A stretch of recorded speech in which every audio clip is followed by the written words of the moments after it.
बिस्मिल्लाहिर्रहमानिर्रहीम। Last lecture में हमने परफॉर्मेंस के हवाले से एक अहम जो है वो लॉ देखा था। उसका नाम था एमडेल्स लॉ। और एमडेल्स लॉ क्या कहता है कि हमारे पास था उसका बड़ा एक सिंपल सा रूल है वो क्या स्लोएस्ट परफॉर्मर रिस्ट्रिक्ट्स ऑल। या इससे ये एक बात भी अखज़ की जा सकती है कि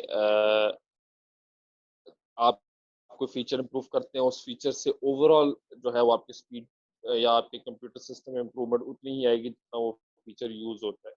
और इसकी एग्जांपल हमने दी थी कि अगर आप मेमोरी को जो है वो 4 जीबी से 8 जीबी कर दें तो आपने फीचर में इम्प्रूवमेंट 2 टाइम्स किया, लेकिन आपको कंप्यूटर की ओवरऑल इम्प्रूवमेंट 2 से बहुत कम मिलेगी। रीज़न बीइंग दैट कि ये डिपेंड करता है कि आपका कंप्यूटर कितनी दफ़ा मेमोरी या रैम को यूटिलाइज़ कर रहा है, कितने परसेंट ऑफ द टाइम्स उसको यूटिलाइज़ कर रहा है। सो एमडेल्स लॉ के बारे में जब बात की जाती है तो वो 2 चीज़ों पे डिपेंड करता है कि ओवरऑल स्पीड अप जो है वो आपके सिस्टम की वो 2 फैक्टर्स पे डिपेंड करती है। नंबर 1 फैक्टर कि the fraction of computation time in the original machine that can be converted to take advantage of the enhancement. इसका मतलब क्या हुआ कि आपने देखना है कि आपने जो इम्प्रूवमेंट लानी है वो कितनी टाइम्स यूज़ हो रही है, ठीक है जी। और फ्रैक्शन जो है वो 0 से 1 के बीच में हम रिप्रेजेंट कर रहे हैं, तो इसका मतलब ये है कि अगर वो 0.6 टाइम्स यूज़ हो रही है, इसका मतलब 60% ऑफ द टाइम्स वो यूज़ हो रही है या यूटिलाइज़ हो रहा है वो आपका फीचर। और उसको इम्प्रूव करने से आप किसको टारगेट कर रहे होंगे एक्चुअली 60% ऑफ द टाइम, ठीक है जी। नंबर 2 फीचर इम्प्रूवमेंट, तो उस फीचर में आपने कितनी इम्प्रूवमेंट की, ठीक है जी। Feature improvement number 2 feature improvement gain by the enhanced execution mode, ठीक है जी। कि आपने जो स्पीड अप अचीव किया है फीचर इम्प्रूवमेंट के बाद, वो डिपेंड करता है किस पे कि वो फीचर कितनी दफ़ा आपके सिस्टम में वैसे यूटिलाइज हो रहा है, ठीक है जी। सो एमडेल्स लॉ की ये 3-4 चीज़ें हैं जो कि हमें ज़हन में रखनी चाहिए। Number 1 is execution time, number 2 is execution time new, जो कि एनहांसमेंट के बाद का एग्जीक्यूशन टाइम, एनहांसमेंट के बाद का एग्जीक्यूशन टाइम ओल्ड से रिप्रेजेंट किया है। फ्रैक्शन इनहेंस फ्रैक्शन इनहेंस्ड क्या है कि वो पोर्शन जो हमने बढ़ाया यानी कि जिसको हमने इम्प्रूव किया है, ठीक है जी। फॉर एग्जांपल अगर हमने मेमोरी को इम्प्रूव किया और मेमोरी जो है वो 60% ऑफ द टाइम यूज हो रही है, तो हम कहेंगे फ्रैक्शन इनहेंस्ड क्या है कि 60% टाइम, जो 60% है फ्रैक्शन उसको आप कह रहे हैं, बाकी जो 40% है उसको आपने इम्प्रूव नहीं किया। ओवरऑल स्पीड अप कितना आपको मिला, execution time old over execution time new से आप उसको डिटरमिन कर सकते हैं। ये कॉम्प्लेक्स सा फॉर्मूला है, इसकी एज सच हमें ज़रूरत नहीं है। आप इसके बगैर भी जो है वो बहुत आसानी से जो है वो स्पीड अप निकाल सकते हैं। हमने एक एग्जांपल देखी थी जिसमें हमने एमडेल्स लॉ के थ्रू जो है वो डिटरमिन किया था कि ओवरऑल स्पीड अप कितना आएगा। हमें दिया गया था कि एक सीपीयू, एक हम जो है वो वेब सर्विंग यूज़ कर रहे हैं, सर्वर जो है वो वेब सर्विंग के लिए यूज़ हो रहा है। उसमें हमने क्या किया, न्यू सीपीयू हमने ऐड कर दिया और वो सीपीयू 10 टाइम्स फास्टर है प्रीवियस सीपीयू से कंप्यूटेशन करने के लिए, सिर्फ कंप्यूटेशन करने के लिए। फिर हमें बताया गया कि हमारा जो ओरिजिनल सीपीयू है वो 40% ऑफ द टाइम कंप्यूटेशन का है। तो जहन में रखिएगा कि जो 10 टाइम्स इंप्रूवमेंट आई है वो किस पे आई है, सिर्फ कंप्यूटेशन पे आई है। और कंप्यूटेशन कितना यूज हो रहा है, 40% ऑफ द टाइम। बाकी 60% ऑफ टाइम वो आईओ कर रहा है और आईओ में हमने कोई इंप्रूवमेंट नहीं की, ठीक है जी। तो इससे हमारे पास ओवरऑल स्पीड अप कितना आता है, तो हमने कल ये एग्जाम्पल सॉल्व की थी और आप उसको लेक्चर से देख भी सकते हैं। वो हमारे पास कितनी आती है, 1.56 इंप्रूवमेंट आती है। आपको ये एग्जाम्पल के तौर पे हमने ये बात भी आपसे कही थी कि आप इस एग्जाम्पल को थोड़ा सा ट्विस्ट कीजिएगा, थोड़ा सा चेंज कीजिएगा। आप यूँ कीजिएगा कि आपने नया एक सीपीयू ऐड किया जो कि आईओ को 10 टाइम्स फास्टर कर देता है। सो उससे चेक कीजिएगा इम्प्रूवमेंट कितना आता है, और वो इम्प्रूवमेंट डेफिनेटली इससे ज़्यादा होगा जो हम कंप्यूटेशन में 10 टाइम्स जो है वो स्पीड अप हमने किया, ठीक है जी।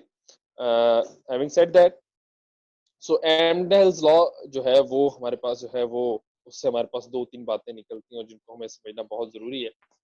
एमडेल्स लॉ क्या कहते हैं कि make the common case fast. That make sense कि अगर आप कॉमन केस क्या है, प्रीवियस केस में अगर हम चल के देखें तो ज़्यादा ऑपरेशन कौन सा हो रहा है, ठीक है, that is the common case. ठीक है, 40% आप कंप्यूटेशन कर रहे हैं, that is not the common case.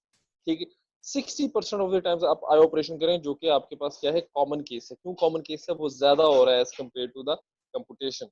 So Amdahl's law क्या कहता है कि आपको इम्प्रूवमेंट कहाँ पे ज्यादा मिलेगी, जिस फ्रैक्शन जो फ्रैक्शन ज्यादा यूज हो रही है उसको इम्प्रूव करने से ज्यादा बेहतरी मिलेगी, ठीक है।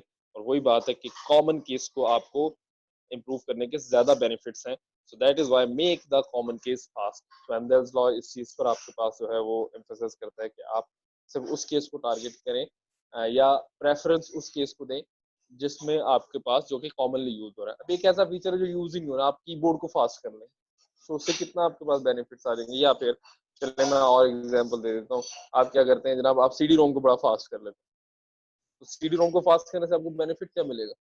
सीडी रूम यूज कितनी दफा होता है, सीडी रूम आप मेरे ख्याल से आप में से किसी ने यूज भी नहीं किया होगा, ठीक है जी। आप यूएसबी के थ्रू काम कर रहे हैं, लेकिन सीडी रूम आ रहा है अभी भी, लेकिन अगर आप उसको फास्ट कर लेंगे उससे आपको क्या बेहतरी मिलेगी, कोई बेहतरी नहीं उससे आने वाली, ठीक है जी। ऑब्जेक्टिव क्या है कि अब आपने करना क्या है कि आपने ऐसा केस ढूंढना जो सबसे ज्यादा यूज हो रहा है, और ये केस टू केस वेरी करेगा। फॉर एग्जाम्पल एक वेब सर्वर है, तो वहां पर मोस्ट ऑफ द टाइम्स क्या ऑपरेशन हो रहा है, कंप्यूटेशन से ज्यादा क्या टाइम हो रहा है, क्या ऑपरेशन हो रहा है, आपके पास आईओ की रिक्वेस्ट, आईओ मींस के इंटरनेट से डाटा इन एंड आउट की जो रिक्वेस्ट आ रही होगी आपके पास, ठीक है जी। और फिर आपने जब फीचर फाइंड कर लिया कि ये फीचर सबसे ज्यादा यूज हो रहा है, अब आपने डिटरमिन करना है कि इसके अंदर इंप्रूवमेंट क्या ला सकते हैं और कितने इंप्रूवमेंट ला सकते हैं हम लोग, ठीक है जी।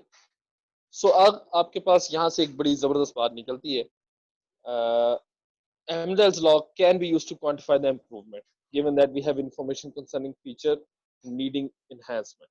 So Amdahl's law के थ्रू जो है वो हम एग्जैक्ट परफॉर्मेंस को क्वांटिफाई कर सकते हैं, ठीक है जी। अगर हमारे पास इंफॉर्मेशन हो, किस चीज की इंफॉर्मेशन हो, फ्रीक्वेंट केस की, और नंबर टू हमारे पास क्या इंफॉर्मेशन, हमारे पास इंफॉर्मेशन फ्रीक्वेंट केस में हमने क्या फीचर इंप्रूवमेंट की, उससे स्पीड अप कितना है, ठीक है जी। एक और एग्जांपल देखते हैं कि एक इन्हेंसमेंट की गई जिसके नतीजे में आपके पास क्या हुआ कि 20 nanosecond that takes 20 nanosecond on a machine with enhancement and 100 nanosecond on the machine without enhancement, ठीक है जी। assume that enhancement can only be used 30% of the times। अब जेन में रखिएगा 30% ऑफ द टाइम्स आप enhancement को use कर रहे हैं, आपने कितना इंप्रूवमेंट किया। आपने एक फीचर सबसे पहले आइडेंटिफाई किया वो 30% यूज हो रहा है, और उसको आपने 100 नैनो सेकंड से कितने पे ले गया आप, 20 नैनो सेकंड पे, तो आपको पता चल गया कि आपने 5 टाइम्स इंप्रूवमेंट की, ठीक है जी। तो अब आप एमडेल्स लॉ से परफॉर्मेंस अगर निकालना चाहते हैं, स्पीड अप निकालना चाहते हैं, तो आपको क्या करना पड़ेगा कि अब दो चीजें, इसको हम डिटरमिन करते हैं, आपके सामने सॉल्व करते हैं। सो 30% में मैं इसको सॉल्व करके आपको दिखाना चाहूंगा। ई न्यू मैं कहूंगा, जो कि न्यू टाइम है आपके पास, उसमें क्या है, 70% को तो आपने छेड़ा ही नहीं, 0.07, ठीक है, फ्रैक्शन में हम लिख रहे हैं, इसको तो आपने छेड़ा ही नहीं। छेड़ा किसको आपने, 30% वाले को, 0.30, और उसको कितना चेंज कर दिया आपने, उसको आपने चेंज कर दिया 5 टाइम्स, उसको इम्प्रूव कर दिया, सो दैट बिकम्स लाइक 0.76, ठीक हो गया। ई न्यू। ई ओल्ड क्या होगा आपके पास, ई ओल्ड देखते हैं। ई ओल्ड क्या था, that was 1, so E old over E new आपके पास क्या है, 1/0.76, आपके पास 1.32। अब दूसरा उसने थोड़ा सा उसको ट्विस्ट कर दिया, उसने ट्विस्ट करके कहा कि असूम करें कि यही इंप्रूवमेंट जो है वो आपने 70% वाले फीचर पे, यानी कि यही जो फीचर है वो 70% ऑफ द टाइम्स यूज हो रहा था। 70% ऑफ द टाइम्स जब आप ये बस यूज हो रहा था, तो इसका मतलब है कि आपके पास ई न्यू क्या होगा, ई ओल्ड तो आपके पास 1 ही रहेगा, ई न्यू में इंप्रूवमेंट कहाँ पे आ रही है, अब आपके पास 5 है यहाँ पर, ठीक है जी। और अब आप देखेंगे आपके पास क्या हुआ कि कितना स्पीड अप आपके पास आ गया, 14 प्लस कितना हो गया, 30.44। तो इसका मतलब क्या हुआ कि आपने कौन से केस में इंप्रूवमेंट करने के ज्यादा बेनिफिट है, जब आपकी फ्रैक्शन ज्यादा यूज हो रही है। सो ओवरऑल स्पीड अप आपके पास 70% के केस में ज्यादा आएगा एज कम्पेयर टू जब आप 30% उस इंस्ट्रक्शन को या उस फीचर को यूटिलाइज कर रहे हैं, ठीक है जी। सो यहाँ तक मेरे ख्याल से हमें काफी हद तक क्लियर हो चुका है कि एमडेल्स लॉ किस तरीके से हमारे बेनिफिट्स हमें पहुंचाता है, परफॉर्मेंस को किस तरीके से क्वांटिफाई करता है, और किस तरीके से जो है वो एक पर्टिकुलर जो फीचर इंप्रूवमेंट या फीचर एनहेंसमेंट के हमारे पास बेनिफिट्स हमें नजर आते हैं। इसी जो है वो एमडेल्स लॉ की एक और एग्जांपल करते हैं। कहते हैं कि जी frequency of floating point instructions आपके पास क्या है, 25%। 25% ऑफ द टाइम आपका फ्लोटिंग पॉइंट इंस्ट्रक्शंस आएगा। फ्लोटिंग पॉइंट इंस्ट्रक्शंस क्या है कि आप 1.1 प्लस 2.2 करना चाह रहे हैं, एवरेज सीपीआई साइकिल्स पर instruction of a floating point instruction is 4। सो इसका मतलब है कि हर फ्लोटिंग पॉइंट इंस्ट्रक्शन आपके पास क्या है, 4 साइकिल्स ले रही है। ठीक है जी। तो अगर मैं अपनी टोटल जो कंप्यूटर की इंस्ट्रक्शंस बनाऊं तो इससे मुझे पता चलता है 100 इंस्ट्रक्शंस अगर थी, उनमें से 25 इंस्ट्रक्शंस कैसी हैं जो कि फ्लोटिंग पॉइंट, और बाकी 75% या 75 इंस्ट्रक्शंस कैसी हैं, वो सिंपल एवरेज इंस्ट्रक्शन है। और एवरेज इंस्ट्रक्शंस का सीपीआई कितना है आपके पास, average CPI of other instructions 1.33। ठीक है जी। तो मैं एक फॉर्मूले से, जिसको हम याद करें नंबर ऑफ साइकिल से करते थे, आपको याद हो तो वो किस तरीके से आता था हमारे पास कि हम सीपीआई आई, जिसको मैं अगर सीपीआई आई या सीपीआई इंस्ट्रक्शन जो भी है हमारे पास, हम फ्लोटिंग पॉइंट की बात करें, मल्टीप्लाई विद क्या है, फ्रैक्शन। ठीक है जी, फ्रैक्शन ऑफ फ्लोटिंग पॉइंट। ठीक है जी। सिमिलरली हम क्या कर सकते हैं, CPI of other multiply with fraction of other. तो टोटल नंबर ऑफ साइकिल्स हमारे पास इस तरीके से निकलते थे, अगर आपको याद हो कि एक प्रोग्राम कितने नंबर ऑफ साइकिल्स लेगा। अब हमें पता है कि हमारे पास 25% इंस्ट्रक्शंस कौन सी हैं, फ्लोटिंग पॉइंट इंस्ट्रक्शन है। अच्छा जी, हमें यहाँ से पता चलता है कि फ्लोटिंग पॉइंट इंस्ट्रक्शंस 25, लेकिन एक बात और भी पता चलती है, उन 25 में से कितनी इंस्ट्रक्शन स्क्वायर रूट की हैं, वो हमारे पास 2%, और उनका हमारे पास सीपीआई कितना है, 20%। तो इसका मतलब है कि हम इनको डिवाइड कर सकते हैं दो हिस्सों में। तो सीपीआई जो हमारे पास फ्लोटिंग पॉइंट इंस्ट्रक्शन है कि उसमें से 23 कौन सी है हमारे पास नॉर्मल फ्लोटिंग पॉइंट इंस्ट्रक्शंस है, और 2% कौन सी है हमारे पास that are square root instructions. ठीक है जी। तो अब हम अगर इस इक्वेशन को लिखे तो 100 इंस्ट्रक्ट, या हम इसको 0.3 से भी लिख सकते हैं, 0.23 फ्रैक्शन ऑफ इंस्ट्रक्शंस क्या है फ्लोटिंग पॉइंट, और वो कितने साइकिल्स ले रही हैं, 4 साइकिल्स ले रही हैं। अच्छा जी, 0.02 इंस्ट्रक्शंस कौन सी हमारे पास फ्लोटिंग पॉइंट स्क्वायर रूट की, और वो कितना टाइम ले रही है आपके पास, और कितने सॉरी नंबर ऑफ साइकिल्स ले रही है, 0.2 एक्चुअली। ठीक है जी, और वो कितना आपके पास इंस्ट्रक्शन टाइम ले रही है, आपके पास 20 नंबर ऑफ साइकिल्स ले रही है सीपीआई साइकिल्स पर इंस्ट्रक्शन। रिमेनिंग 75% आपके पास क्या है, 0.75 से उनको रिप्रेजेंट करें, और वो कितना टाइम ले रही है आपके पास, they are taking like number of cycles की बात हो रही है 1.33। ठीक है जी। तो आप काउंट कर सकते हैं कि आपके पास कितने इंप्रूवमेंट, आपके पास सॉरी कितना जो है नंबर ऑफ साइकिल्स लेंगी इंस्ट्रक्शन। सो आपको पता चलता है जनाब, ये आपके पास 0.3 इंटू 4.92 और प्लस 0.4 और ये 1, so this will become like 2.32। ठीक है जी। तो इससे पता चलता है कि अगर हम देखें और अगर इसको 100 के लिए स्केल कर लें तो ज़्यादा बेहतर है कि हम के 100 इंस्ट्रक्शंस थी। ठीक है जी। तो 100 इंस्ट्रक्शन से पता चलता है कि 100 इंस्ट्रक्शंस एग्जीक्यूट होने में हमारे पास 232 साइकिल्स ले रही हैं नॉर्मली। ठीक है जी। हम क्या करते हैं, पहला अल्टरनेटिव देते हैं, डिजाइन अल्टरनेटिव। डिजाइन अल्टरनेटिव क्या कहते हैं कि CPI of floating point square root को आप क्या करें, 20 से 2 पे ले जाए। देखिए जी, कितनी इंप्रूवमेंट किया आपने, 20 से 2 पे ले गए, लेकिन किसको किया, फ्लोटिंग पॉइंट स्क्वायर को। तो आप इस इंस्ट्रक्शन या इस जो आपके पास, मैं इसको C1 से शो करना चाहूंगा। ठीक है जी, आपने फ्लोटिंग पॉइंट में कोई चेंजेस नहीं की। सो 2-3 इंस्ट्रक्शन आपके पास इतना ही टाइम लेंगे। जो आपके पास 2% इंस्ट्रक्शन थी, वो 20 की बजाय कितना ले रही है आपके पास, 2 ले रही है।